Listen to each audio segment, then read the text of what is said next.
एक सुनसान रात, जब धुंधला धुंधला कोहरा बाहरी दुनिया को अंधेरे में लपेट रहा था, वहां एक लोकप्रिय रास्ता, जो शहर को एक स्थान से दूसरे स्थान तक जोड़ता था।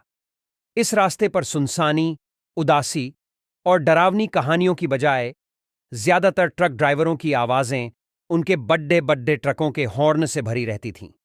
इसी रात को एक युवा ट्रक ड्राइवर नामक राजीव अपनी यात्रा पर निकला। उसके साथ एक ही गाड़ी के ड्राइवर नहीं था, बल्कि उसका साथी भी था, एक उसकी साथी जो उसके आदमी की हैंडलिंग करता था। राजीव के मन में अजीब सा खामोशी थी, जैसे कि कोई बुरा सपना उसकी मनोबल को नीचे लेता हो। चांदनी की किरणें धीरे धीरे घट रही थीं और राजीव की गाड़ी रास्ते की धुंधली राहों में अपना सफर जारी रख रही थी। धीरे धीरे राजीव को लगने लगा कि कुछ अजीब हो रहा है। वह सुनसानता और अजीब से वातावरण को महसूस करने लगा। राजीव ने अपने साथी से कहा, कुछ अजीब सा महसूस हो रहा है, क्या तुम भी महसूस कर रहे हो? साथी ने उत्तर दिया, नहीं, सब कुछ ठीक है, शायद तुम्हें बस थोड़ा सोने की जरूरत है। लेकिन राजीव की चिंगारी बढ़ी गई।